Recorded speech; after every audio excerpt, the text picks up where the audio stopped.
Mai koe ki te reo irirangi o Aotearoa. This is Checkpoint on RNZ National. I'm Lisa Owen. Haere ake nei, 9 drive-by shootings in less than 48 hours. Gang tensions spin out of control in Auckland. And the turf war spreads north. We head to Kaikooi and the police minister joins us live. Joe Hawke is laid to rest on the land he fought to get back for his people. And a $6 million ram raid pot. Retailers can access the kitty for bollards and fog cannons. Relatives of the 2 teachers killed in yesterday's Texas school massacre are told they died with children in their arms. The White Ferns lose their vice captain and $1 million is set aside for residents plagued by Bromley's perpetual stench.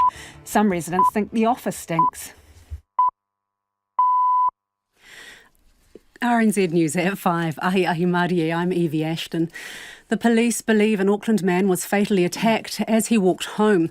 The body was found in Alberton Avenue near the Roy Clements Treeway on Tuesday evening in the suburb of Mount Albert. Detective Inspector Chris Barry says that no firearm was used and there's no connection to the recent gang shootings. He says people should be alert. I think our message to the public is generally, if you are walking at night, where possible, try and stick to well-lit areas. If possible, walk with someone else and, just be aware of your surroundings as much as possible. The police have launched a homicide investigation and are appealing for anyone with dashcam footage or CCTV images to let them know. The rivalry between 2 Auckland gangs appears to have spun out of control, with 2 more houses shot at last night after 7 drive-by shootings the night before. The violence is being blamed on the killer bees and the tribesmen. Haisa Almeida reports. Aucklanders say they haven't seen such a spate of gun crime before, and they are wondering who's next. This morning, it was the quiet neighbourhood of Vina Place in the West Auckland suburb of Massey that woke up to a crime scene, with police cars and forensics. On the other side of town, in the southeastern suburb of Mellons Bay, the police dog unit was helping the investigation at a Bleak House Road property. Police Minister Poto Williams says the police will be acting strongly against gang-related crimes. The government's $6 million bid to combat ram raiders has been dismissed as not going far enough. The Small Retailer Crime Prevention Fund is paid for by the proceeds of crime and is expected to help 500 small businesses secure themselves against ram raids and robberies using measures such as bollards and fog cannons. As many as 40 ram raids a month have been recorded this year. Dairy and Business Owners Group Chairman Sunny Kaushal says the money falls far short of what's needed. Any step which is taken towards the safety of the businesses, especially the dairies and the retail businesses, that's a welcome step. But this is too little, too late. Sunny Kaushal also called for harsher penalties for ram raiders to act as a deterrent. The Prime Minister's whirlwind trip through Washington DC has been caught up in the national fury and grief over the Texas school shooting. Jacinda Ardern took part in a day of quickfire meetings at Capitol Hill, sitting down with senior politicians, including former presidential candidate Mitt Romney. The discussions were dominated by news of the second mass shooting in the United States in just 10 days. The Texas State Governor, Greg Abbott, says the 18-year-old gunman who shot dead 19 children and 2 teachers at an elementary school posted 3 online warnings. He says there's been no meaningful message about what his intentions were other than a social media post minutes before the attack. A Democrat Congressman, Rick Larson, who co-chairs the Friends of New Zealand group, told reporters he sadly didn't think it would be the impetus for change. It's upsetting to me. It's frustrating. It's nowhere near as frustrating to me as it is to the families who've lost their children in this. Jacinda Ardern has since flown to Boston, where she'll deliver Harvard's commencement address overnight. Christchurch City Council has approved $1 million support package for thousands of residents affected by the stench from a damaged wastewater plant. Households close to the plant in the suburb of Bromley will be eligible for a $200 payment for things like power, doctor's visits or trips away. Nearby schools and early childhood centres will receive a lump sum of $200,000. Councillor Jani Johansson says the council could have acted sooner. We've been through the floods, we've been through the earthquakes, we've been through the fires. We've been through the terror attacks.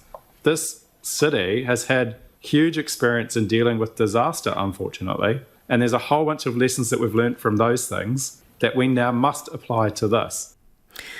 To sport, and the former White Ferns captain Amy Satterthwaite felt blindsided when told she'd lost her national cricket contract. The clean-out of the White Ferns' old guard in the wake of a disappointing World Cup earlier this year is building momentum, with the 35-year-old all-rounder the latest to go. Last week, 37-year-old wicket-keeper Katie Martin announced her retirement. Satterthwaite is the White Ferns' most capped one-day player, having played 145 internationals, and is devastated her international career is over. Obviously a very difficult conversation. First he told me that I wouldn't be receiving a contract, and then the reasons why, and that they're wanting to look to the future and bring in some younger players. I was hopeful to still be involved for a while. I felt like I had a bit more to give to the team. And a heated argument in a Brisbane pub late last year with Warriors owner Mark Robinson has been revealed as the reason behind the sudden departure of prop Matt Lodge. Lodge was released from the final year of his contract last week with the club, saying he didn't want to be based in Auckland next season. He's reportedly been paid out the remaining $760,000 of his contract. Warriors Chief Executive Officer Cameron George won't say what the argument was about. I don't know whether we ever moved on from it. You know, you want to be happy, you want to be achieving what you set out to achieve, and there are a number of moving parts to it, but I have no doubt that played a big part in it as well. That's the news.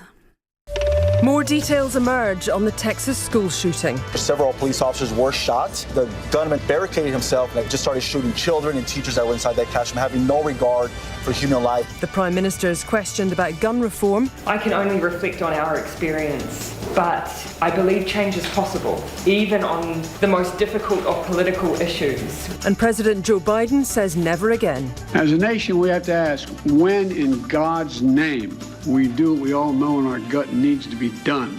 The latest news morning report, weekdays from 6 on RNZ National.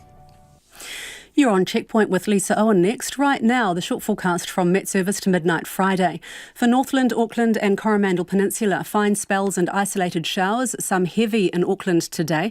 Showers more extensive and heavier in Northland tomorrow. For Waikato, Waitomo, Taumarunui, Taupo and Bay of Plenty. Mainly fine, but isolated afternoon showers today. From Taranaki to Kapiti, including Taihape, cloudy periods. Gisborne, Hawke's Bay, Wairarapa and Wellington, often cloudy. A few showers clearing from Wellington and Wairarapa tomorrow afternoon. Marlborough, Nelson and Bulla, mostly cloudy. Scattered showers mainly about Bulla and the Sounds, clearing this evening. Fine tomorrow. Westland and Fiordland, fine today. Cloud increasing tomorrow and a few showers developing towards the evening. For Canterbury, Otago and Southland, mainly fine with morning frosts, but a few showers about Banks Peninsula. And for Reakohu, the Chatham Islands, showers easing this evening. The time is 7 minutes past 5. I'll have news headlines for you at 5:30. Nā mihi iwi, tēnā koutou katoa, no mai haere mai ki Checkpoint i tēnei rā, ko Lisa Owen tēnei. The rivalry between two Auckland gangs appears to have spun out of control, with two more houses shot at overnight after 7 drive-by shootings the night before. This time, homes in Massey and Mellons Bay were fired upon, following 7 shootings on Tuesday. The violence is being blamed on rivalry between the Killabees and the tribesmen gangs. On the streets, Aucklanders say they haven't seen such a spate of gun crime before, and they're wondering who's next.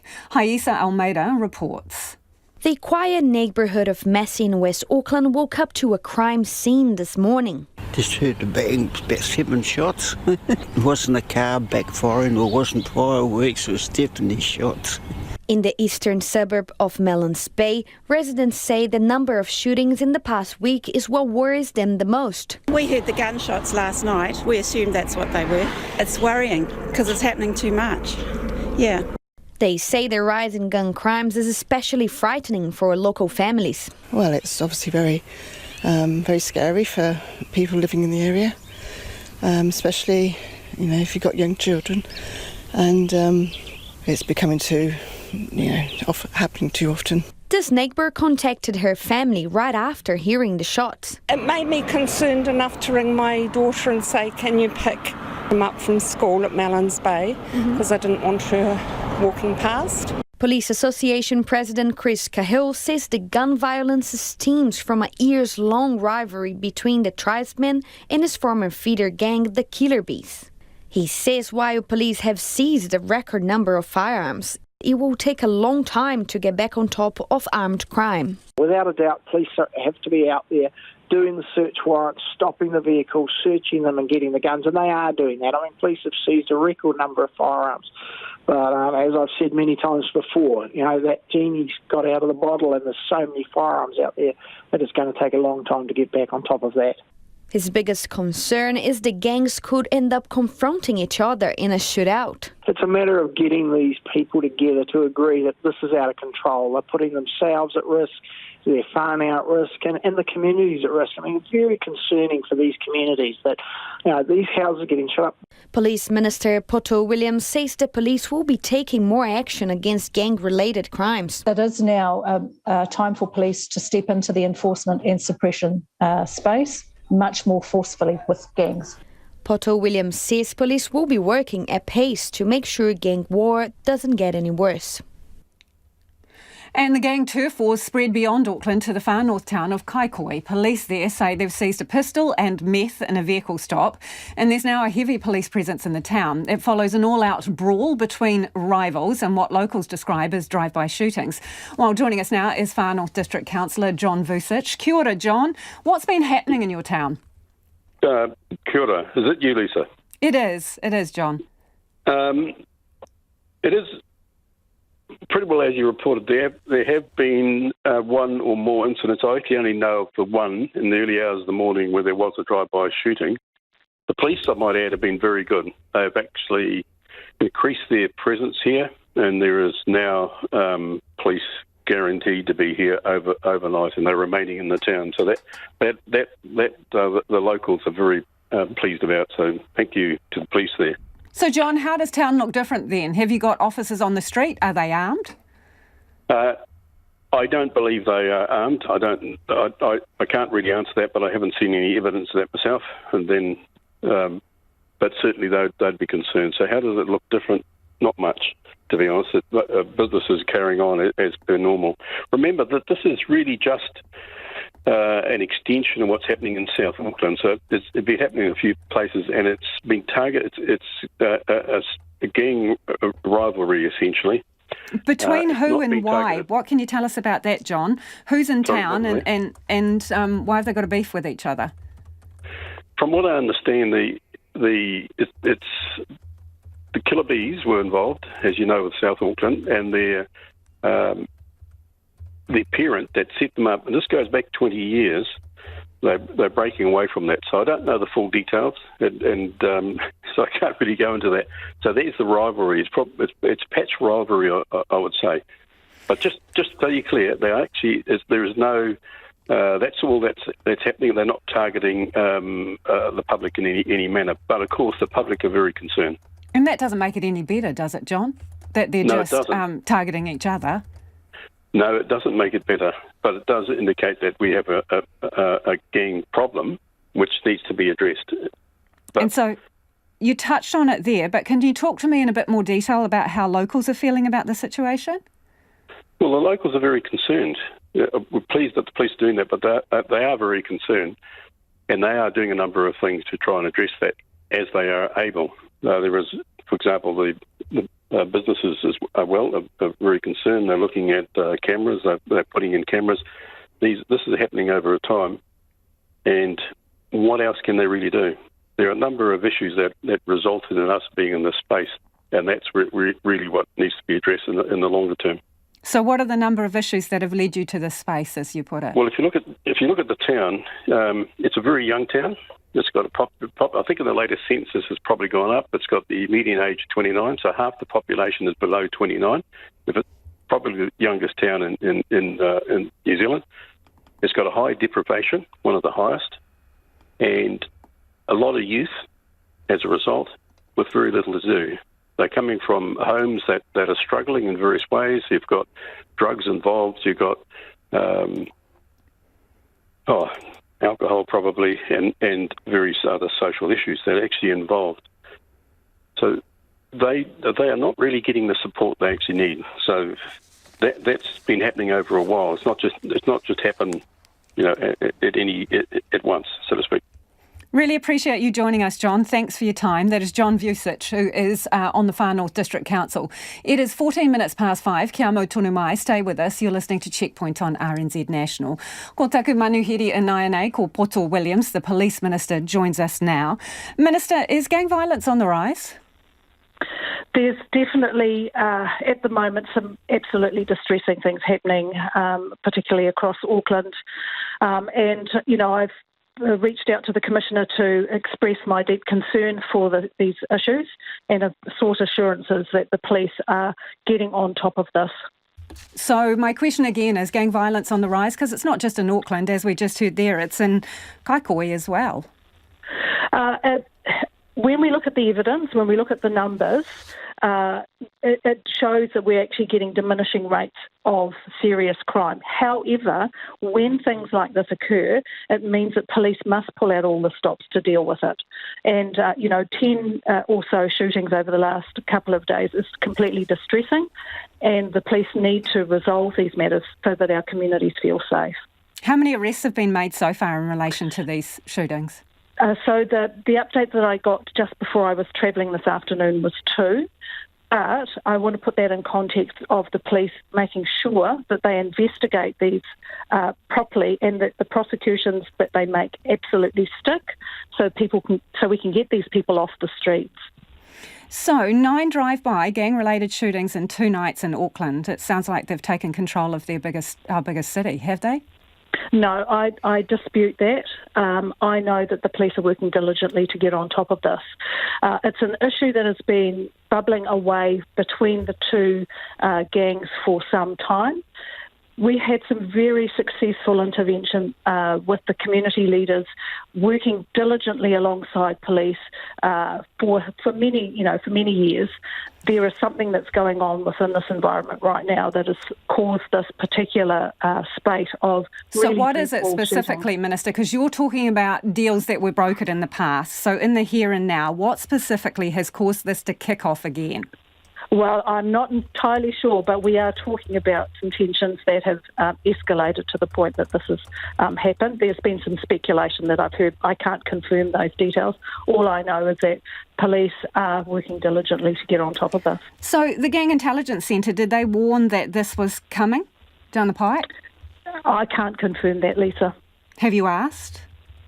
I've been talking with the police about what they know about this particular issue, and I'm not going to give make too much comment on the specifics. I understand that, Minister, but the whole purpose of that unit, right, is to forewarn and foreprepare. So if there was warning, then you should perhaps tell us. What I do want to tell you is that the police are prepared in events to deal with events such as this. The record investment we've made into the numbers of police, the training of police and the resources that have been provided to them means that they can deal with these issues.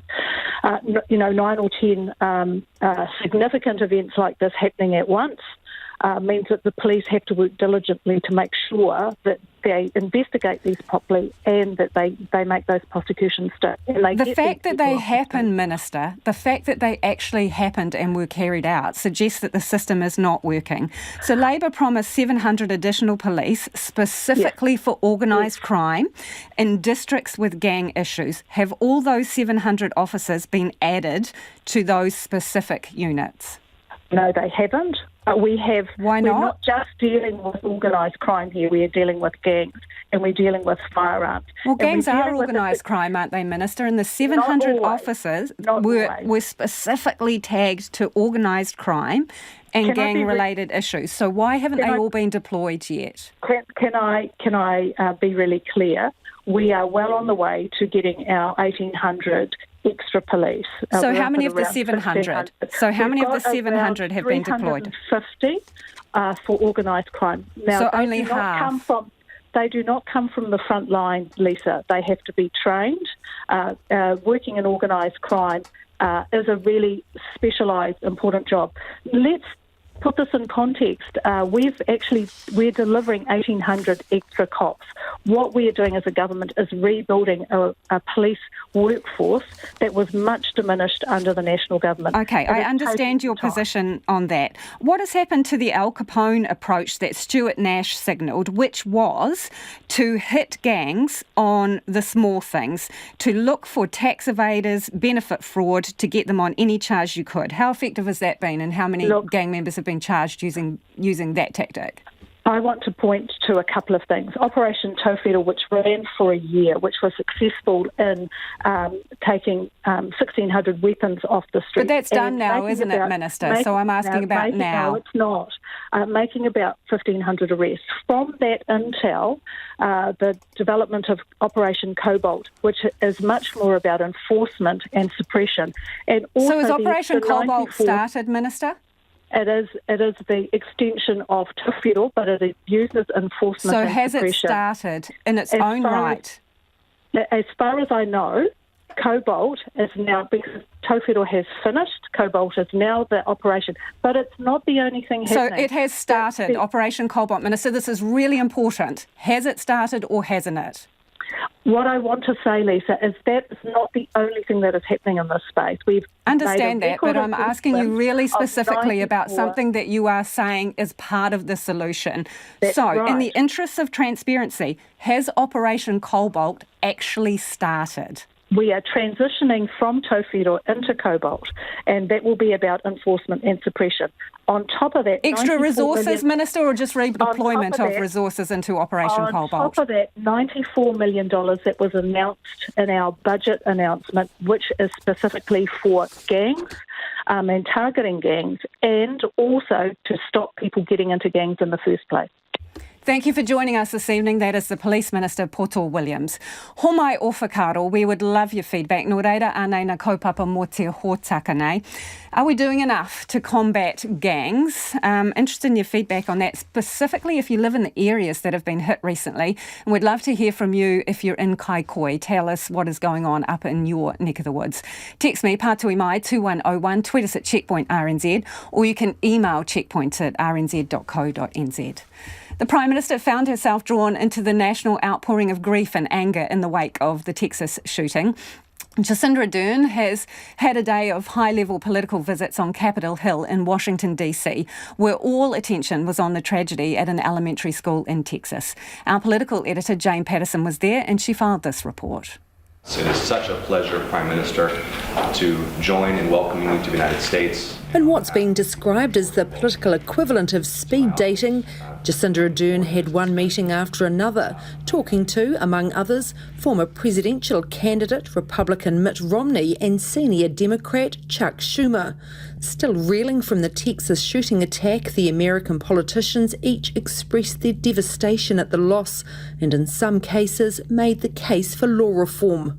Another common theme was their personal connection to New Zealand. My third son lives in Devonport. My wife's mother is the cousin of Friedrich Hunterwasser, who's he's famous for a lot more in Austria than just designing public toilets in New Zealand.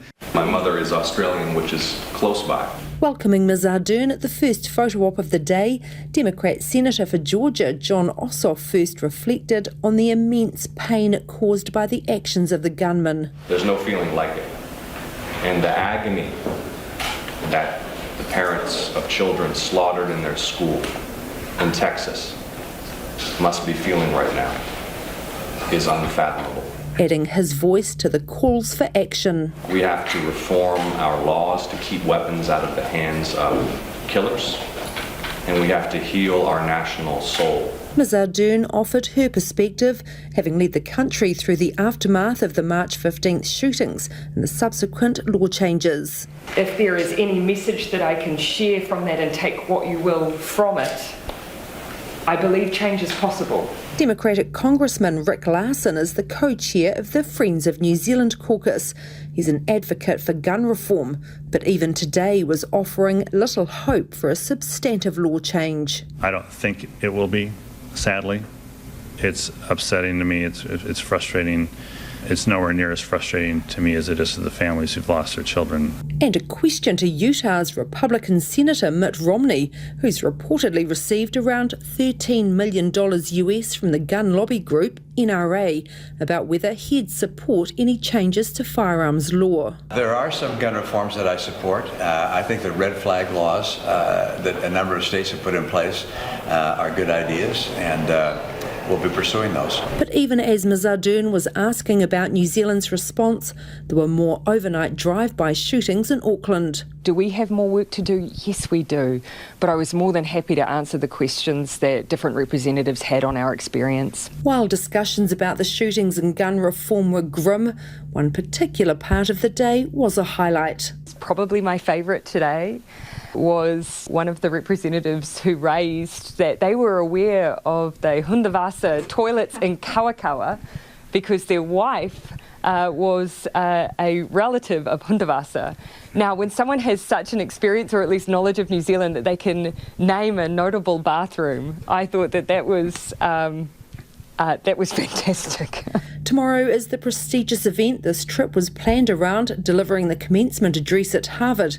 As for the White House visit, the wait for confirmation continues. Christchurch City Council has approved a $1 million support package for residents living directly around a damaged wastewater treatment plant. A fire in November last year has left rotting material, sending a stench across Christchurch's eastern suburbs. Communities across the city have been feeling trapped and concerned for their health, but the financial aid will only reach residents in Bromley, where the plant is. Tessa Guest reports.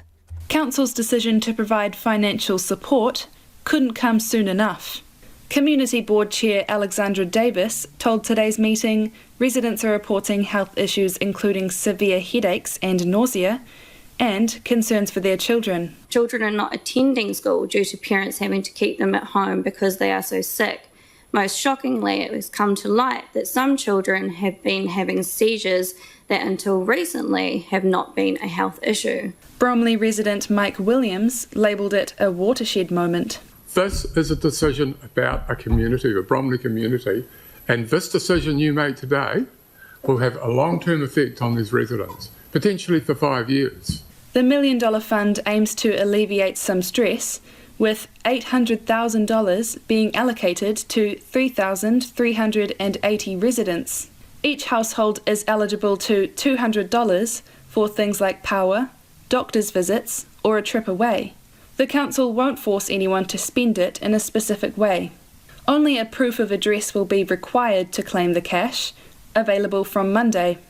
The remaining $200,000 will go to affected schools and early childhood education centres. Councillor Celeste Donovan says, while far more than 3,000 people are affected by the smell, the support package is a good start. We know that these impacts don't end at a council-defined boundary, but today that's what we're looking at, and we have to start somewhere. So I'm pleased to see that we're looking at other options. I think we need to keep the support practical, easy to access, and make it available to those that need it. Councillor Yanni Johansson has been there from the start, helping the Bromley community. He says council could have acted sooner given its experience handling emergencies. We've been through the floods, we've been through the earthquakes, we've been through the fires, we've been through the terror attacks. This city has had huge experience in dealing with disaster, unfortunately, and there's a whole bunch of lessons that we've learnt from those things that we now must apply to this. Council staff also confirmed today the main source of the smell will be removed by mid-September. And local resident Damien Alley joins us now. Kia ora, Damien, you're eligible for $200. What do you think? Oh, wow, thanks. Good slap in the face, wasn't it? So overall, what do you make? Yeah, absolute joke. Doesn't touch the sides of the bucket at all. It doesn't even reach the boundaries, which I'd suggest is the boundaries of the Christchurch Wastewater plant, being that the boundaries are Pages Road, and you could pretty much say Cuthbert's Road because the rest of it is unfortunately sewer plant. So no, not at all. Far from acceptable, and no good to anybody as in moving forward, I'd suggest. So in terms of that geographical boundary then, obviously it's pretty hard to contain a smell, so how much further do you think they should have gone? It was very cleverly collaborated, the way that this boundary's been created. So the boundary was created off the eCan Smell app. So the Smell app was built by eCan and placed onto their website. That was then uploaded onto the local Facebook sewercrisis.nz, which is the local Facebook for the Bromley residents group who have been working on this. So you can see that it was put in front of only sort of 1,500 people. Those 1,500 people, they live in that boundary and they work in that boundary, so they are only people using it. If that Smell It app had gone on to the TV1 News at 6 o'clock and said, if you're in Christchurch and you can smell sewer, please go to our Smell It app and lay a complaint. Well, I tell you right now, the rest of Christchurch would be getting paid the same payment. So this is payment for residents. They've ring-fenced about $200,000 for schools. What about businesses? Yeah, nothing for businesses, unfortunately. We run a business in the same block. And it's been spoken about but hasn't been looked at. I mean, if you got COVID and you stayed at home for a week, you got $750 for 1 week. So this far from touches the sides. Nothing for businesses, no support for anyone who's sort of needing it, really, because some people have got 4 or 5 people in the house. Divide that. I mean, you've got a really rough sort of $37 each, haven't you? So do you think your business has been affected by the stench? When I say affected, the office girl, I feel sorry for her on days where you can't breathe. It's as your home, it's the same, you're in the office. So, I mean, allowing her to go out and do her own thing, I guess that's probably more important. So it's definitely got an effect on the business, yes, definitely. What are you going to spend that $200 on? I'll probably just donate it to a local charity. Are you that annoyed, Damien? Yeah, it's absolutely pathetic. I think it's far from acceptable. It's far from okay. It's far from even calling it a good start. I wouldn't call this. You know, when we talk of these 29 schools, $200,000 over 29 schools. Now, 29 schools aren't even in that zone. That's a question. And to think that they can just give you a $200 Prezi card and send you on your way, well, let's just admit it. How many people are going to go and get it? You could say half of the 3,800 people. You're talking 1,500 people. The cost of the damage to them is nothing. What would be fair, Damien?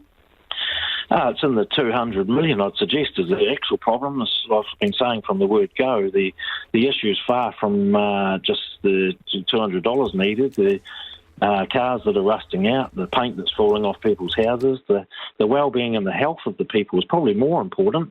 And then the fact that the boundaries don't even cover the fact of where the smell is. So no, it's major. It's a big problem. Really appreciate you joining us this evening. That's Damien Alley, who's a Bromley resident affected by that perpetual stench.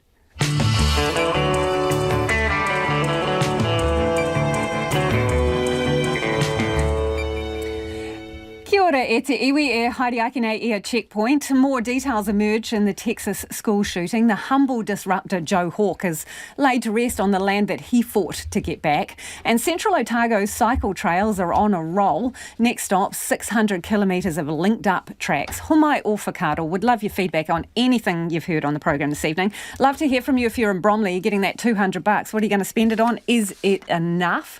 You can text us on 2101, tweet us at Checkpoint RNZ, or you can email checkpoint@rnz.co.nz.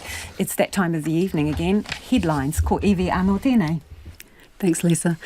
Police Minister Poto Williams has told Checkpoint that police have arrested 2 people following the gang-related shootings in Auckland. 2 more houses were shot at last night after 7 drive-by shootings the night before. The violence is being blamed on the Killabees and the tribesmen. Meanwhile, the gang's turf war appears to have spread beyond Auckland to the far north town of Kaikohe. There's a heavy police presence in the town after a pistol and methamphetamine was found during a vehicle stop. Far North District Councillor John Vucic told Checkpoint that the gang rivalry is an extension of what's happening in Auckland and that locals are concerned. The police believe an Auckland man was fatally attacked as he walked home. The body was found in Alberton Avenue near the Roy Clements Treeway on Tuesday evening in Mount Albert. Detective Inspector Chris Barry says that no firearm was used and there's no connection to the recent spate of gang shootings. The police have launched a homicide investigation and are appealing for anyone with dash cam footage or CCTV images to let them know. The Prime Minister's whirlwind trip through Washington DC has been caught up in the national fury and grief over the Texas school shooting. Jacinda Ardern took part in a day of quickfire meetings at Capitol Hill, sitting down with senior politicians, including former presidential candidate Mitt Romney. The discussions were dominated by news of the second mass shooting in the United States in just 10 days. Christchurch City Council has approved $1 million support package for thousands of residents affected by the stench from a damaged wastewater plant.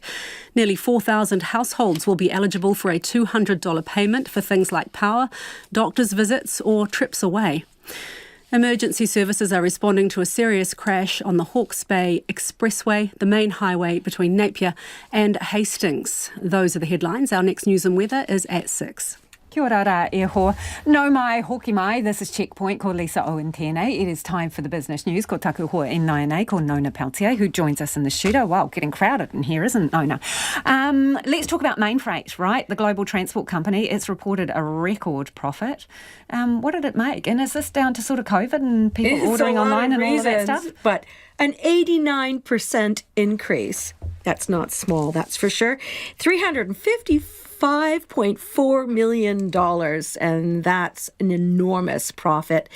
But, I have to say, before we say anything else, that they also more than doubled the bonuses they offer to their staff for the hard work they've done. More than $90 million that they're going to be able to share. And so, big result. Big for the staff as well. Overall, though, the company's saying this kind of increase isn't sustainable. They don't expect that they could necessarily replicate it.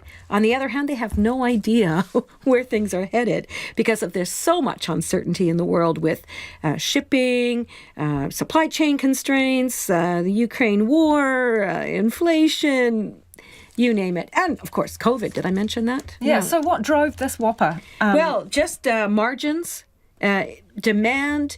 Because, of course, there has been some shortages. The prices, as we know, of freight has increased. Mm-hmm. And so they've been a direct beneficiary of that. Because they run a global network. They bought off operations on 5 continents: Europe, North America, New Zealand, Australia, and did I mention Asia? No. Yeah, interesting. Okay, let's go to Fonterra, and it's announced a drop in earnings. What's going on there? Yeah, well, there's an interesting one. We've been talking about dairy prices recently, as you might recall. Like, what is a block of butter, like $7.50? $8.50 in some places. Oh, no, really? That's an awful lot. No more scones. And somebody recently said tasty cheese, $21. Yeah. Yeah, well, those ingredients cost more, not just for consumers, but also for Fonterra. So that's eaten away at their margins. And as a result, they're expecting their earnings to fall for the 9 months period.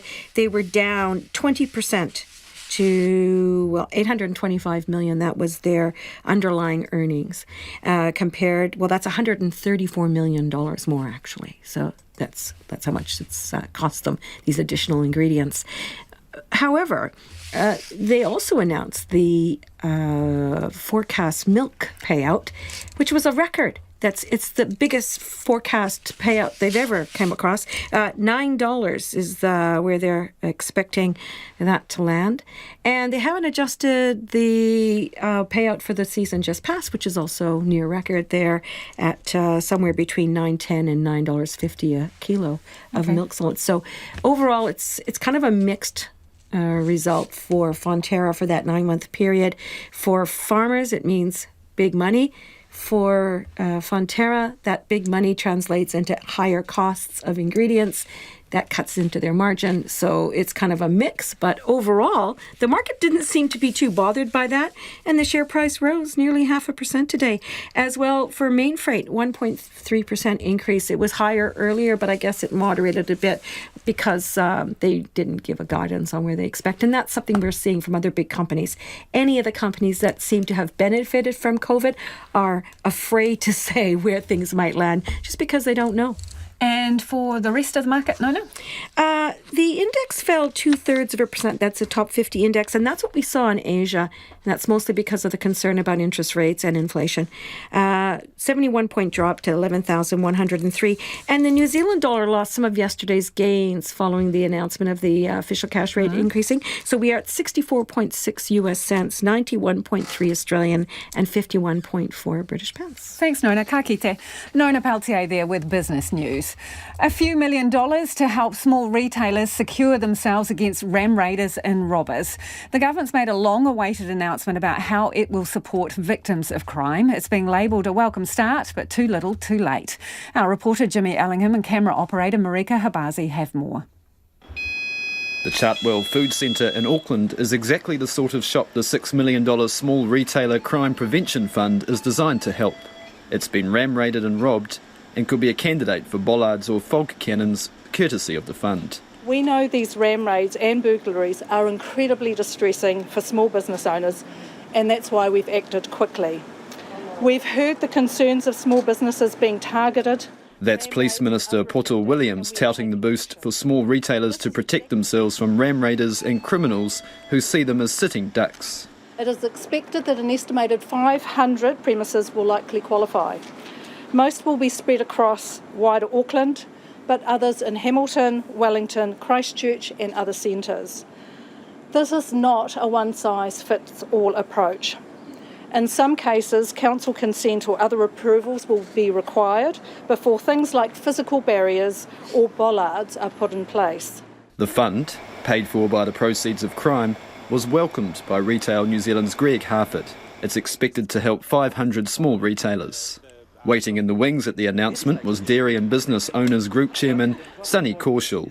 Any step which is taken towards the safety of the businesses, especially the dairies and retail businesses, that's a welcome step. But this is too little, too late. He continued, calling for more spending and tougher penalties for the ram raiders. It's not enough. Early this year, we had sent a letter to the government that we need at least $13 million just for the 4 cannons to equip the highly risk area, the businesses in New Zealand. Sunny Korshall expected today's announcement to be worth more than $20 million, but was left disappointed. He says his group's members are subjected to 119 crimes every day. The Glen Innes Liquor Centre in Auckland is one such victim.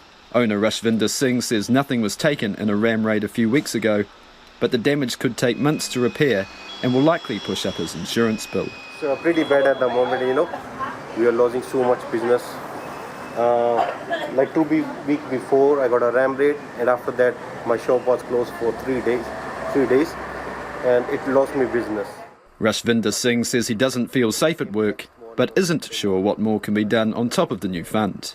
Every day, if these things happen, it costs us money, all the business, and we all know, it's more than 2 years for this corona stuff, and we are losing too much money already, suffering too much.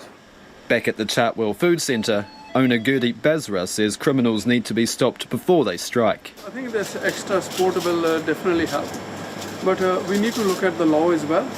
The court has to, issue harsh punishment as well.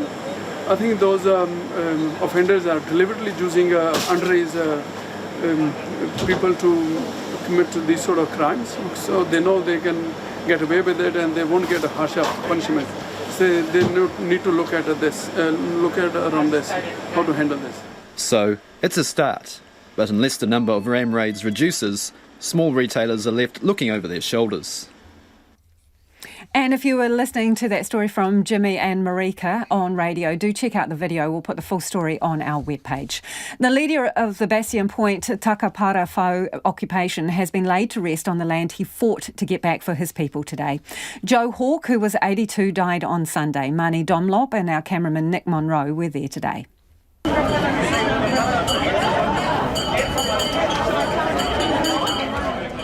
As the sun shone down on Ōrākei Marae and the bells rang, hundreds filed in to come to pay tribute to a pillar of activism and Māori land rights around the motu. He was remembered as a gracious and courageous leader who dedicated his life to not only his iwi, but to all Māori. But he was also remembered as a father, a husband and a koro, as his eldest mokopuna Tanira Hawke Hohepa recollected, who koro always being there, enjoying a bucket of pippies with him, but most of all, how much he nurtured them. It's growing up at the ankles of a giant so that you never doubt the heights that you can soar from his shoulders. Apotoro Kiriyama Pine, who was one of those arrested at the Bastion Point occupation, recalled their arrest. And even when we sat in the cells, we had fun singing songs. Must have driven all the police fellas mad, listening to Māori singing, and they're supposed to be sad, and they're supposed to be locked up. Thank you for all the wonderful memories. He says he has left behind a vast legacy, and his mahi is done. Today, whānau, we lay our rangatira the same way he walked onto that whenua 44 years ago is the same way he goes on it today. With his pride, with his dignity, and with his mana all intact.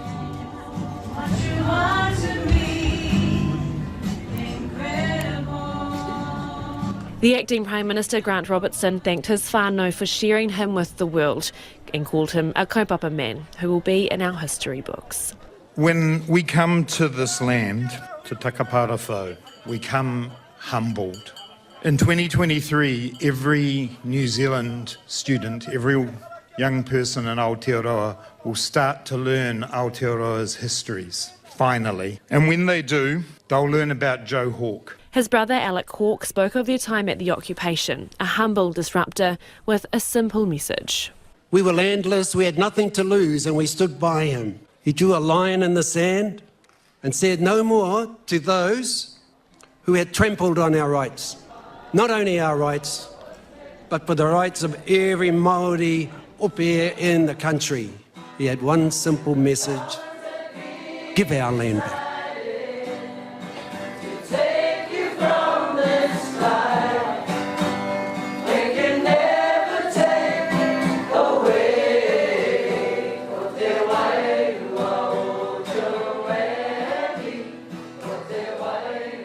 Alec's daughter was Joannie. She was 5 when she died at the occupation in a tragic fire. A memorial was built for her at Takaparawhau, and that is where Joe Hawke wanted to be laid to rest. There was much kōrero throughout his tangihanga as to where he was going to be buried. And as Marama Royal of Ngāti Whātua Ōrākei explains, it was an extremely fitting place. As we know and as Aotearoa knows, ko Takaparawhau, ko Uncle Joe, Takaparawhau. And so there was only one place for him to go, and that was back to the land that he fought for, all those years ago. It was only fitting. It is called roimata. It is in the shape of a roimata, and it's only fitting that's where we will be placing him. For us, it is a wāhi tapu, and so it's poignant that that's where he goes.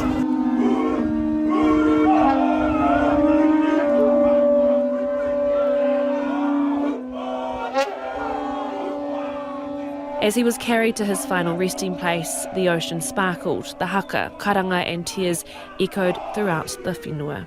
Where he started that fight for that very land is where he will finally rest. E te pāpā, moi mai rā.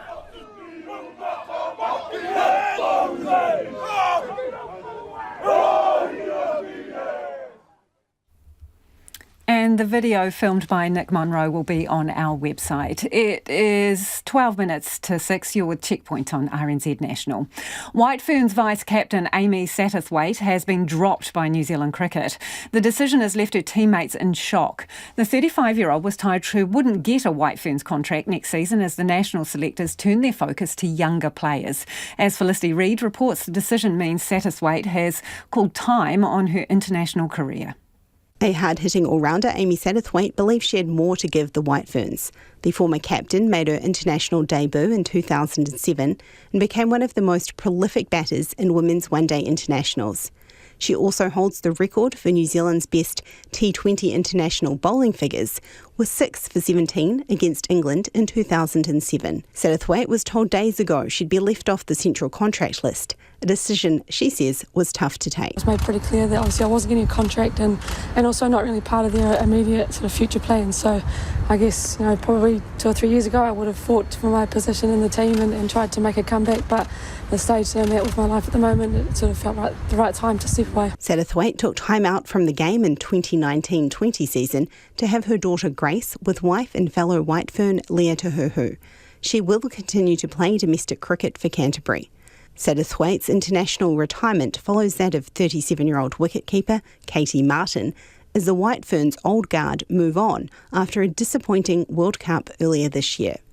Asked if she was being made a scapegoat for New Zealand's World Cup failings, Satterthwaite didn't disagree. It's one word that's probably been thrown around a little bit, but look, at the end of the day, I think New Zealand cricket have made their decision, and for whatever those reasons are, I have to respect that and move forward. I certainly feel my performances have been at a point that I could still warrant being a part of this team. New Zealand Cricket's General Manager of High Performance, Brian Stronach, says the White Ferns aren't where they need to be in terms of international results, and NZC are looking at the up-and-coming talent to right the ship. We feel like the way forward is we've got to look slightly longer term, and we've got to invest in some of that great talent and give them the opportunities to get to where they potentially could get to. The White Ferns' next major tournament is the Commonwealth Games in August, where women's T20 will debut. Satterthwaite says she wanted to be involved. Certainly I was one of those people that was excited to have the opportunity, and to feel like that's been taken away from me was pretty tough. Whereas Stronach says the Games is the right time to expose young players to top competition. We're looking at T20 specialists with that skill set going forward, and there's no doubt we need a sprinkling of experience and talent coming through. In our opinion, we'll get that balance right. Satterthwaite was also looking at a potential farewell on home soil against Bangladesh this coming summer. I was probably hopeful of that. Like I said, I felt like I still had more to give, and it would be the ultimate to be able to go out at home and play on your home ground. If there was games here, would be the cherry on top, but unfortunately it's not to be, and I've got to cope with that. Young White Fern Amelia Kerr posted on social media that the news broke her heart. She went on to say that Satterthwaite's career shouldn't have ended like this, and said the White Fern stalwart's legacy as the country's most capped ODI player will always be remembered. A vigil has taken place in the Texas city of Uvalde a day after a gunman killed 19 elementary school pupils and 2 teachers. Meanwhile, it's emerged the 18-year-old killer posted on social media that he would carry out the attack minutes before doing so.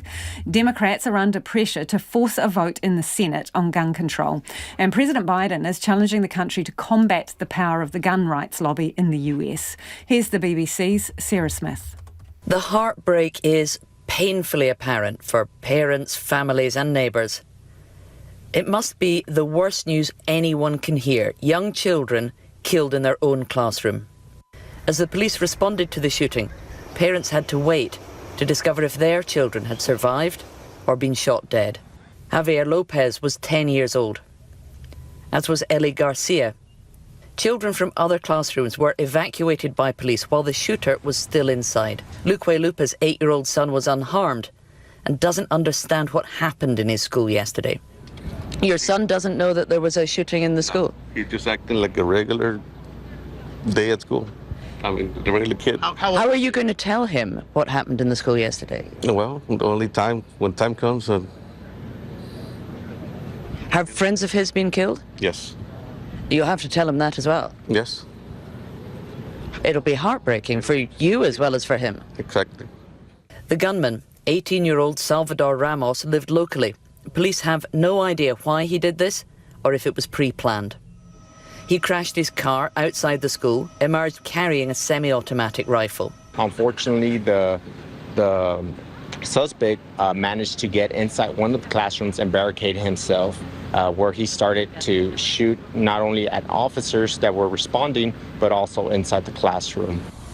All 21 victims have now been identified and their remains removed from the school. What happened here in Uvalde has reignited a nationwide debate about gun control and why powerful military-style assault weapons are so readily available in places like Texas. But the political response has just served to illustrate how deeply divided America is over guns. Gun ownership is common and widespread in Texas, but questions are being asked about why an 18-year-old needs access to a military-style rifle. The idea that an 18-year-old can walk into a store and buy weapons of war designed and marketed to kill is, I think, just wrong. It just violates common sense. The police are working to try to establish a motive for this shocking crime. The local community will never understand why this had to happen here. 5 Defence Force personnel are on their way to the UK to help with the Ukrainian war effort, with another 25 to follow early next week. They'll be training Ukrainian military personnel on how to operate a specific type of gun. Our reporter Somyon Barmedi-Party and cameraman Samuel Rilstone visited Linton military camp to see how preparations are going. Number 2, 4, 5, 8, 4. The government announced the support on Monday.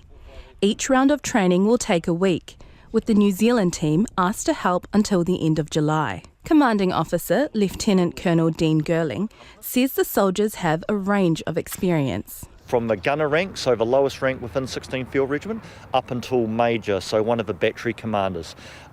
They've all spent the last couple of days practicing, rehearsing method of instruction on dial sights, how to use it properly and make sure things are working properly. The troops will teach Ukrainian forces to use the 40 gun sights New Zealand's giving them, along with a small amount of ammunition to help with training. Our forces no longer use the tool, with modern methods like GPS finding more favour. The dial sights themselves were replaced approximately 8 years ago, but we have kept training in that as a means of reversionary method.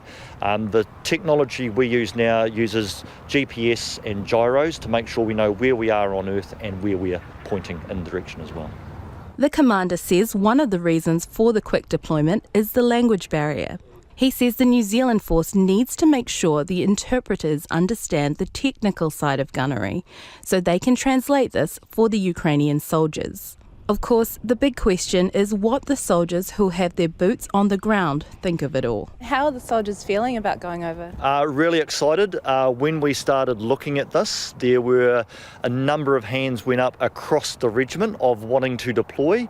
I guess the numbers restrict. We can't deploy everyone. We also need to deploy what is needed, not what we want to. The government has previously approved the deployment of defence personnel to the UK to help with international support for Ukraine's defence. And it hasn't been without controversy. Some former politicians say New Zealand has effectively gone to war without consulting the public. And you can check out the video version of that story. It'll be on our web page. Work is well underway to connect Otago's cycle trails into a continuous network of more than 600 kilometres. Consents have been lodged for the next steps that will see the area's great rides connected and expanded further. Our reporter Timothy Brown and camera operator Nathan McKinnon went to check out the plans and filed this report. Otago already boasts more than a quarter of the country's 23 great rides. But it's what's planned next that may be the most ambitious aim so far. We always had a view of making this a destination to come and ride. That meant that we had to link all the trails together. Queenstown trails out of Wanaka, linking with the rail trail, and all the way through to Dunedin Airport was the original goal, or to the coast, depending on which way you look at that. And we're well on track to do that. That's Stephen Jeffrey, chair of the Central Otago Queenstown Trail Network Trust. He says planning is well advanced for connecting Queenstown Lakes and Central Otago's great rides. Work has begun to link Lawrence to Waihola, with plans for it to be finished next year. Resource consent applications to link Cromwell to Queenstown and Wanaka and to connect the two sections of the Roxburgh Gorge Trail are already submitted. Mr Jeffrey says the wider region could see a lot of benefits, with tourists being able to hop off a plane in Dunedin and cycle all the way to Queenstown or vice versa. Well, it's good tourism, isn't it? It's sustainable, so you can't say that, except for the construction phase, it's a sustainable tourism, so it is good for everyone, and it's good for everyone's health too, to get out there and ride bikes. Eventually the links will bring together the Queenstown, Clutha Gold, Roxburgh Gorge, Lake Dunstan and Otago Central rail trails. So is Cycling Otago's next gold rush. Tourism Central Otago's General Manager Dylan Rushbrook thinks so. It's absolutely a gold rush for this region, and you only need to look around and almost every second car over a weekend has bikes on the back, right? He says it's the combination of Otago's unique landscapes and heritage, as well as the unique nature of cycling tourism that works so well. We know a lot do this. They'll do one of the trails in the morning, and then in the afternoon it's time to relax, take in a winery, take in a cafe, read a book, or go out and explore some of the heritage around the region and some of the art scene around the region. So it's a really nice way that we see people coming in and slowing down and just experiencing the region. Businesses are excited by the boom. Mount Rosa Wine's owner, Guy Bonus, says the benefits of cycling tourism for the area have been obvious over the pandemic. Domestic tourism has been reasonably kind to us. I know there's a lot of people in town and hotels and restaurants who haven't had that experience, but you know, there's less tasting rooms than there are restaurants and hotels, so we seem to have still had people coming through, and certainly a lot of those people on bikes. His winery sits right at the end of the Gibbston River Wine Trail, about 30 kilometres from downtown Queenstown. At first he was sceptical, but he's been surprised by the number of people willing to hop on a bike and hit the wineries. I did scratch my head a little bit and wonder how it was going to go, but it's been a revelation. We've got great trails all the way back into Queenstown, Arrowtown from here, people taking advantage of them, and we can't wait to see the extension all the way through to Cromwell and Clyde. It's going to be fantastic. And with a planned connection to the Lake Dunstan Trail, which attracted more than 80,000 users in its first year, it's easy to see why those in the area are excited about riding into the future. OK, time for some of your feedback before the news at 6. On the Bromley stench, this listener says, dreadful for the local people. It's a severe public health issue. Council should be completely focused on this instead of flash new sports centres. $200 is a pathetic offer for those suffering. Christchurch, stinky suburb, not far from Bromley. It's everywhere. This is on the $1 million that Council's put aside to compensate the locals there. They're certainly playing down the impact of the sewage in Christchurch, another listener says. But this person says, here we go again. Moan, moan, moan, go and live in Ukraine. Really? Are those the two choices? Bromley or Ukraine? OK. Another person says, curious to know where can go for a trip from the stench with a whopping $200. RNZ News at 6. Good evening, kia ora tātou, ko Evie Ashton tēnei. The police minister says 2 people have been arrested following escalating gang violence in Auckland. Gang rivalry appears to have spun out of control, with 2 more houses shot at last night after 7 drive-by shootings the night before. The violence is being blamed on the rival killer bees and the tribesman gangs. The Minister, Poto Williams, has told Checkpoint only 350 of the 700 extra police officers promised for organised crime have been deployed so far. They do not come from the front line. They have to be trained. Working in organised crime is a really specialised, important job.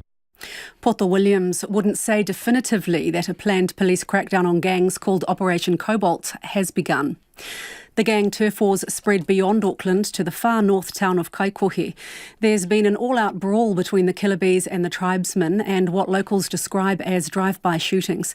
There's now a heavy police presence there. Far North District Councillor John Vusic has told Checkpoint there are some deep-seated problems in the town. It's got a high deprivation, one of the highest, a lot of youth with very little to do. They're coming from homes that are struggling in various ways. You've got drugs involved, you've got alcohol probably. John Vusic says locals are very worried about what is happening.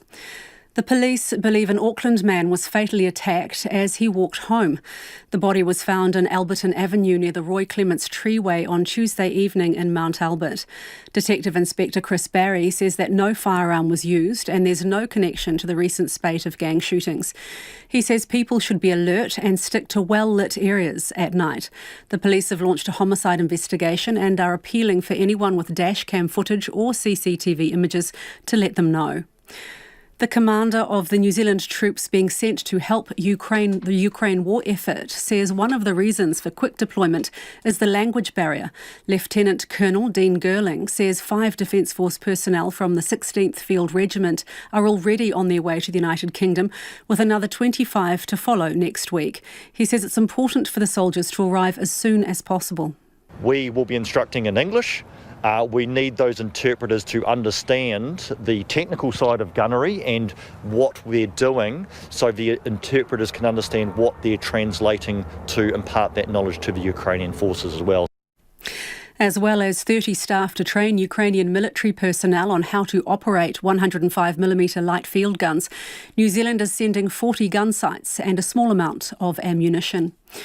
Ukraine's military says fierce battles are taking place in the east as Russia intensifies its attacks in the Donbas region. And only 50 kilometres from the border, Russian forces are conducting renewed assaults on the city of Kharkiv. CNN's Nick Payton-Walsh is there. The forests around Kharkiv know no peace. We're just 15 minutes northeast from the city centre, and the Russians are on the other side of the hill. Here, it is a fight on foot, waged with vast, cumbersome guns. Kharkiv is being shelled every night, the sheer volume of shells that entails here. This must have been beautiful here 3 months ago, now pillaged. Artillery in the place of birdsong. NASA has scheduled a last-ditch attempt to launch its super pressure balloon from Wanaka tomorrow. Poor weather has thwarted NASA's mission to launch the 2.5-tonne football stadium-sized balloon for the past few weeks.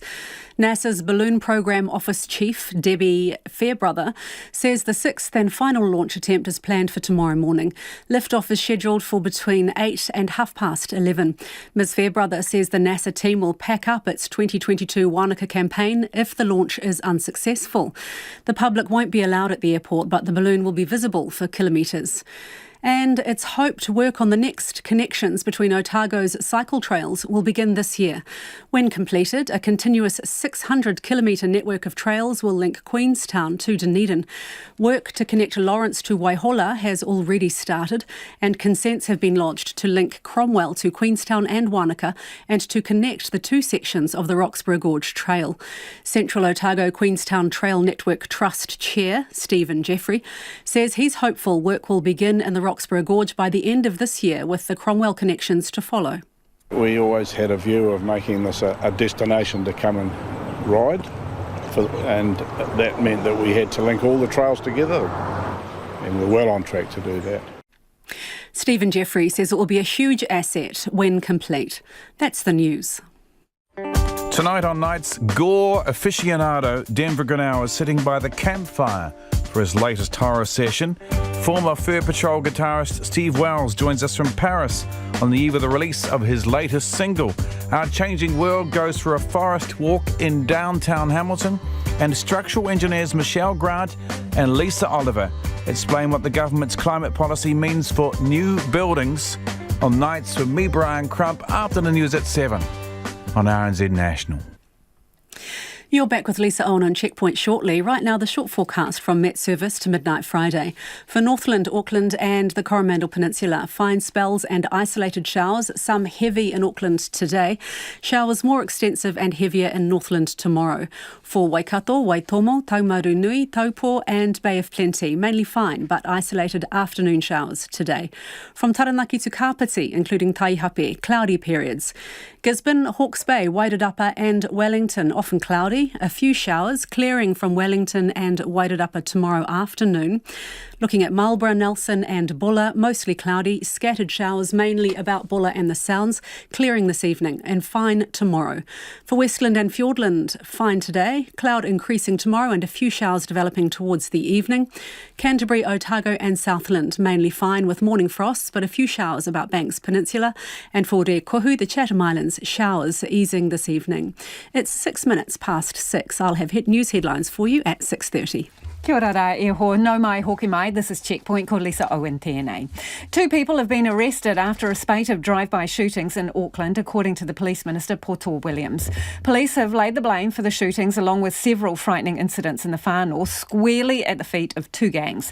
They say the violence stems from rivalry between the tribesmen and the killer bees. Our reporter Katie Todd has been taking a look at the checkered past of the 2 gangs and how it reached boiling point. Gun violence in New Zealand has become brazen and dangerous, and there's a frightening escalation in the number of gang-related shootings in just the past week. There have been 9 drive-by shootings in 2 nights in Auckland. Former prison inmate Greg Newbold, now an emeritus criminology professor at the University of Canterbury, says it's a new low. This is probably the worst serious incident of its type that I can remember. I don't ever recall so much shooting going on in such a short period of time. Greg Newbold says the dispute could be about money, territory or women. What is known as the identities of the two gangs involved, named by the police as the Killer Bees and the Tribesmen. Once on good terms, the two gangs have more recently become rivals. The Killer Bees began about 2 decades ago as an offshoot of the Tribesmen, but their relationship crumbled as the Killer Bees gradually gained power and influence. Sources have told Checkpoint that the issue came to a head because Killer Bees president Josh Masters wanted to control both gangs. In April 2019, the Sergeant-at-Arms of the Tribesmen, Augustino Tai, who Mr Masters had recruited at a young age, decided to strike first before anything could happen. Killer Bees president Josh Masters was shot at the Harley-Davidson dealership on Friday. A rival Tribesman gang member, Augustino Tai, has been charged with attempted murder. Augustino Tai, he still calls Masters a brother, but won't say why he shot him. Tai shot Mr Masters in the spinal cord, turning his former friend of 25 years into a paraplegic. Tai handed himself into police and was sentenced to 7 years in jail. The severed relationship between the two gangs has never recovered. Whatever the exact cause of the latest flare-up, Greg Newbold takes the optimistic view the two gangs will be able to sort it out and eventually come to an arrangement. However, he says firearms seem to be featuring more frequently in gang disputes. He blames the 501 deportees from Australia. When we've got these guys coming over from Australia with pretty hardcore attitudes, I think it's affected the overall gang environment in this country. And I'm not sure that the Killer Bees or the Tribesmen have got many 501s in them, but the general scene has changed definitely as a result of those deportees arriving in New Zealand and setting up shop. Gang numbers have been growing for years. A government briefing in 2019 noted that gang members had doubled in recent years to almost 7,000. Security expert Chris Kumiroa explains gang membership is still booming. Last year you saw an increase of 800 new patches, so that's fairly alarming. I guess in light of deprivation, in light of highly deprived communities and the desire to want to fit in, more and more people become unemployed or distressed, is that may be an easy option. It's not just Auckland where this is happening. Tensions between the Killer Bees and the Tribesmen have flared in recent weeks in the far north town of Kaikohe too. District Councillor Mokotsi Panya says it's frightening for local residents. And it's been real tit for tat. Like, we had a massive gang brawl in broad daylight in the middle of our town centre. Following that, then we had gunshots by one of our main schools here in this town. Just this week there've been gunshots, in the middle of the night or early hours of the morning. The police have seized guns, drugs and thousands of dollars in cash and made dozens of arrests in Kaikohe in their efforts to quell gang tensions. But Mokotsi Panya says Kaikohe residents know the police resources only go so far and they won't be able to stop every violent outburst. That's why the 5 local hapu are planning a hikoi through town tomorrow to let gangs know exactly how fed up they are. There is fear in this community that innocent bystanders are going to get caught up in the middle of this bloody gang brawl for starters. But there's also a sentiment of hoha. This community's over it now. Enough's enough. As the violence escalates, so too do fears that it's only a matter of time before an innocent bystander gets seriously injured. And some of your feedback on this issue of gangs, Sid has got in touch to say, ask really, where are the guns coming from? Good question, Sid. Another person says our society is the problem. If we want less crime, create fewer boundaries to people living the lives they want. And on the subject of the 1,800 new police, this from a listener, almost 4 years in the recruitment process, a law degree, a criminology degree, told I am a high quality candidate, previously worked 9 years in the police on the front line, bemused is my current euphemism. I take it from that they're not able to get into the recruitment process. Another person says, how often do we go through the same cycle of moral panic and media calls for policing? More police has never ever been the solution to crime. Crime is reduced by addressing poverty, inequality and social disarray. Can we stop beating the drums of war and start being rational about this? More cops are not the answer. And more details have emerged about the 18-year-old gunman who murdered 19 children and 2 teachers at a Texas elementary school yesterday. Salvador Ramos was messaging multiple people in the hours leading up to his rampage, including a 15-year-old girl in Germany. CNN's Drew Griffin has the details, and just a warning, the details are disturbing. This is the text conversation just moments before the 18-year-old suspect would attempt to kill his grandmother, then, in his words, shoot up an elementary school. "You know what I'm going to do right now," he writes. "Tell me," is the response. "I can't, since my grandpa hasn't left. I'm waiting for this dude to leave." Shortly after 11 a.m. Texas time, the suspect then complains about his grandmother and his phone bill. "I'm waiting for this bitch. I'm going to do something to her right now. She's on with AT&T about my phone. It's annoying." 5 minutes pass, then "I just shot my grandma in the head. I'ma go shoot up an elementary school right now." That last message, sent at 6:21 p.m. German time, which would have been 11:21 a.m. in Uvalde, Texas. 11 minutes later, police received their first call of a shooting at Robb Elementary School. The person on the receiving end of those texts, a 15-year-old girl in Germany. She had never met the suspect in person. They connected through a live streaming app called Yubo, then FaceTime, texted. He sent her videos of himself. She's not the only person he was communicating with. The shooter's Instagram account showed a photo of 2 AR-style weapons and tagged another young woman, who he messaged the morning of the shooting saying, "I'm about to," but didn't finish his sentence, and then "I got a little secret." Meanwhile, investigators are still trying to piece together how Salvador Ramos was able to spend at least half an hour barricaded inside a classroom at Robb Elementary School. Relatives of the 2 teachers who died have been told they were gunned down as they tried to protect their students, with one passing away with students in her arms. CNN's Jason Carroll has more. These kids will never attend school again. A Texas community coping with tragedy after a gunman entered Robb Elementary School in Uvalde, Texas, and opened fire on a 4th grade classroom. The subject was able to make it into the school, as the governor reported. He went down a hallway, turned right, then turned left, and there was 2 classrooms that were adjoining, and that's where the carnage began. Law enforcement estimate the shooter was inside the school for 30 minutes. Border Patrol, Consolidated ISD officers, police, sheriffs, and DPS officers converged on that classroom, and a Border Patrol officer killed the gunman. At least 19 children and 2 adults were killed only 2 days before the end of the school year. I just saw my baby.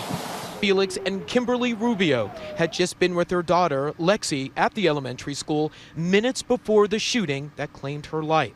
She made the honor roll and received a Good Citizen Award. I'm a cop. I'm a deputy here in Uvalde County. This is enough. This is enough. No one else needs to go through this. We never needed to go through this. 10-year-old students Jose Flores Jr. and Uzziah Garcia, identified by their families. The mother of victim Javier Lopez told the Washington Post he was funny and looked forward to going to middle school. And the father of 10-year-old Amerie Joe Garza posted on Facebook after identifying his daughter as one of the victims. "Please don't take a second for granted. Hug your family. Tell them you love them." Their 4th grade teacher, Eva Morales, an educator for 17 years, also among those killed. We never believed that something this tragic can happen so close to us. This is just a sad example that this absolutely can happen anywhere. Officials say the gunman acted alone. The gunman was 18 years old and reportedly a high school dropout. Reportedly, there has been no criminal history identified yet. There was no known mental health history of the gunman. He began his rampage when he shot his grandmother. She survived her injuries and is in critical condition. He then crashed his car in a ditch, leaving the vehicle and walking toward the school. A witness told 911 he was wearing tactical gear and was carrying a long rifle. It's 17 minutes past 6 and you're with Checkpoint on RNZ National. As people across Australia come to terms with the weekend's dramatic election result, many are now hoping for change from the new Labor government. The ABC's Norman Hermont reports. I'll take these 2. Yeah, sure. This is only $4. $2. In her shop in Auburn, in Western Sydney, Ruxana Raja isn't spending much time thinking about the election. Every customer looking for Pakistani clothes and gifts is precious as she tries to catch up with $35,000 she owes in back rent. Her message to the new Labour government is a simple one. They have to help us now. They have to help us. Not only me, everyone suffering. Small business people also need help. Not only the big person. Ruxana is a long-time Labour voter, and she was happy to see this seat, Flaxland, deliver a big Labour win, although both main parties suffered small swings against them. Not far away, Turkish-Australian cafe owner Gule Karsi wasn't as happy with the result. She voted Liberal. Unfortunately, they didn't win. I don't like Scott Morrison, to be honest. She's prepared to give Anthony Albanese a chance because he grew up in public housing. Like, he's done so well, and that's beautiful. Hopefully he'll do the right thing. Part of the Liberal loss, she says, can be explained by confusion over preferential voting. I don't believe that the people understand how this voting system really works. They're all just doing their bit to not get a fine. The informal vote in Flaxland was 10.9%, more than twice the national average. In Dandenong, in Melbourne's outer suburbs, only hours after the election, it was already fading from view. Reverend Tut Yoa from the South Sudanese community hosted church services Sunday morning. There was little talk about the momentous political shift the night before. The reaction is that because people are not even aware of what is happening within the politics, because nobody that is caring about the community. Reverend Yoa believes a lack of progress on issues such as youth unemployment and racism have frustrated many in his community. But he also thinks Mr. Albanese's background will mean more empathy for those who are struggling. It can be a person who really will understand the essence or the difficulties and the hardship of the communities. And when people yell out, he will listen better than maybe the former Prime Minister. As for 25-year-old Turbil Puk, when it comes to her friends and politics, she says not many are paying attention. I don't think people notice it. I don't think people care in the sense that the Australian public is quite trusting of their government. And I think that's the same with a lot of my friendship groups, that it's just like, oh, they'll take care of it. It'll be fine.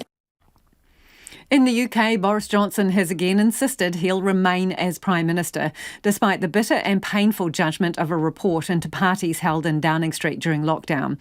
Excessive drinking, mistreatment of cleaners and security staff, and COVID rule-breaking were highlighted in civil servant Sue Gray's report. The BBC's Chris Mason has more. It was the week before Christmas this investigation began. Today, its verdict delivered. 37 pages and 9 photos. At party after party, when of course parties were banned, we read about wine and cheese, beer and pizza.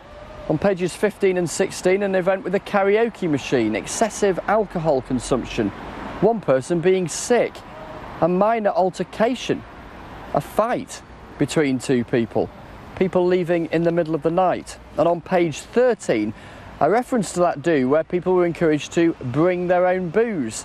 The day after, a senior official says, "We seem to have got away with it." Sue Gray concludes there were events that should not have been allowed to happen. She puts blame on senior leadership at the centre, who must bear responsibility for this culture. Since her earlier report in January, she accepts progress is being made in addressing the issues raised, but that we, the public, have the right to expect the highest standards of behaviour, and what happened fell well short of this. She makes one final observation, that it's her firm belief that these events did not reflect the prevailing culture in government at the time.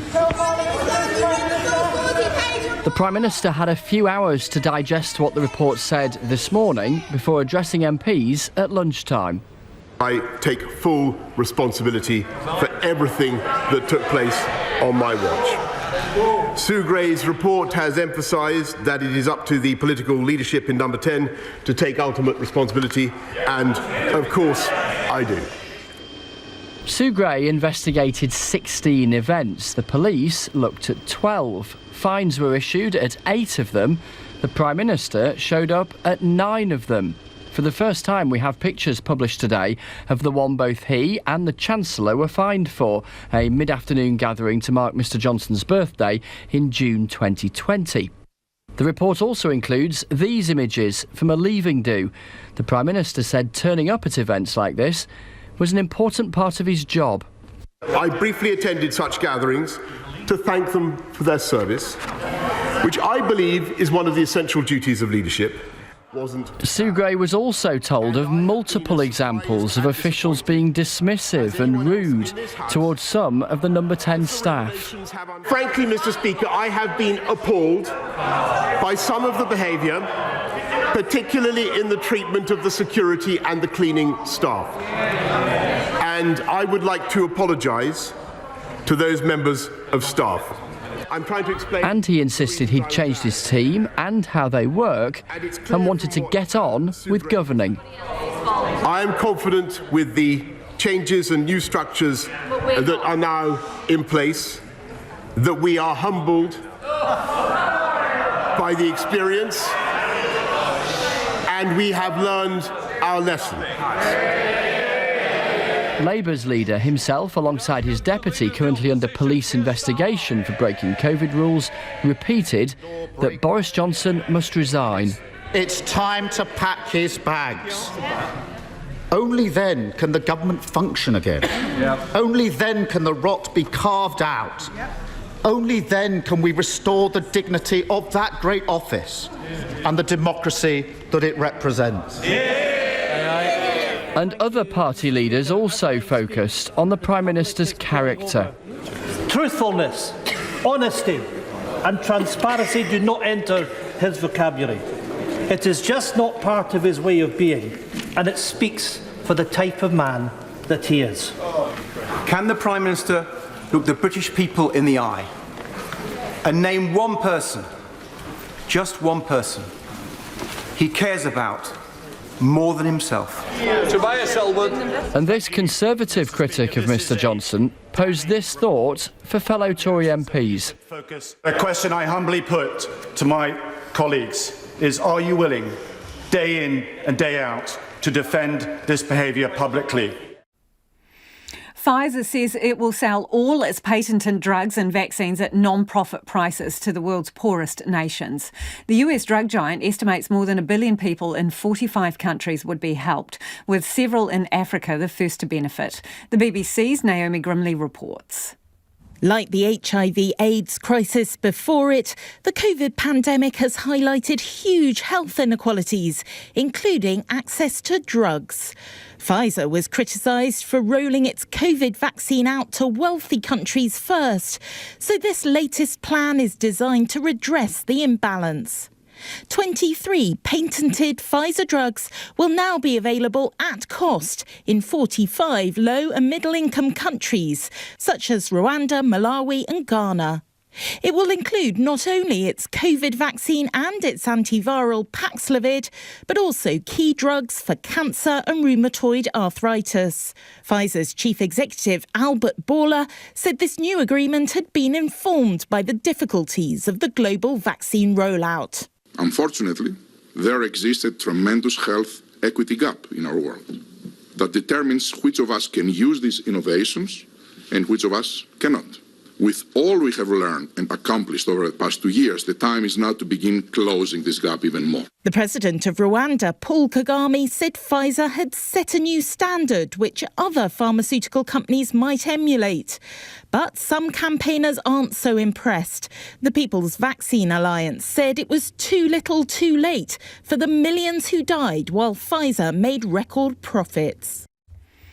And a pedestrian has died after being hit by a truck on the Hawke's Bay Expressway this afternoon. It happened near the Meany Road off-ramp just before 4:30 p.m. The road there is closed while the serious crash unit investigates, so please take care if you are driving that way tonight.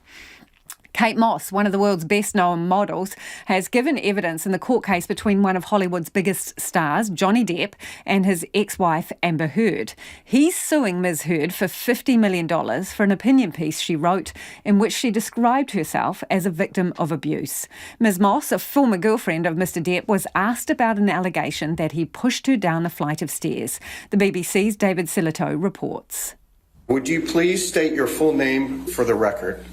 Kate Moss. Kate Moss testifying by video in what is now the 6th week of this libel case between Johnny Depp and his former wife Amber Heard. And the reason she was giving evidence is because of a comment made by Ms. Heard on the witness stand. Amber Heard alluded to a story she said she had heard about Kate Moss being pushed down a flight of stairs by Johnny Depp. Kate Moss said yes, back in the 90s when they were a couple, she had fallen down some stairs during a holiday in Jamaica, but she hadn't been pushed. Did Mr. Depp push you in any way down the stairs? No. During the course of your relationship, did he ever push you down any stairs? No, he never pushed me, kicked me, or threw me down any stairs. Johnny Depp was then called back to the witness stand to himself address Amber Heard's allegations. Among them, his alleged use of the drug ecstasy. Have you ever consumed 8 to 10 MDMA pills at once? No, ma'am. No, I have not. And why is that? Because I'd be dead. I'm pretty sure I'd be dead. The case is now drawing to a conclusion. Final arguments are due to take place on Friday. And to some of your feedback before we head off for the evening on the Bromley Stench Fund, the $1 million put aside to help residents. This person says, well, what you could do is you could spend the $200 on a guided tour of public conveniences in Christchurch. It would smell nicer, they reckon. Lynn says the sewage smell in Christchurch is smelt strongly in the central city, but I think they're playing it down. Giving money won't help. They need to sort it out and now and not in September, says Lynn. That's all we've got time for. The Lote News team's going to keep you updated throughout the night. Remember, if you missed anything on Checkpoint, you can listen to it again on Spotify, Apple or wherever you get your podcasts from. Ko te kaupapa tuatahi a pōpō. Tomorrow from 5 a.m, bucks for bollards and fog cannons. Fed up Sandringham Road business owners give first up their take on the government's ram raid prevention package. And kaua e wariwari te atatero I a mātou kōrero. Heaps of good videos tonight, so do check them out on our webpage. RNZ News headlines at 6:30. Good evening, kia ora tātou, ko Evie Ashton tēnei. 2 people have been arrested following escalating gang violence in Auckland between rivals the Killabees and the Tribesmen. The same gangs are also attracting a heavy police presence in the far north town of Kaikohe. Police believe an Auckland man whose body was found in Mount Albert on Tuesday evening was fatally attacked as he walked home. And quake strengthening work on Wellington's historic town hall is set to take another 3 years and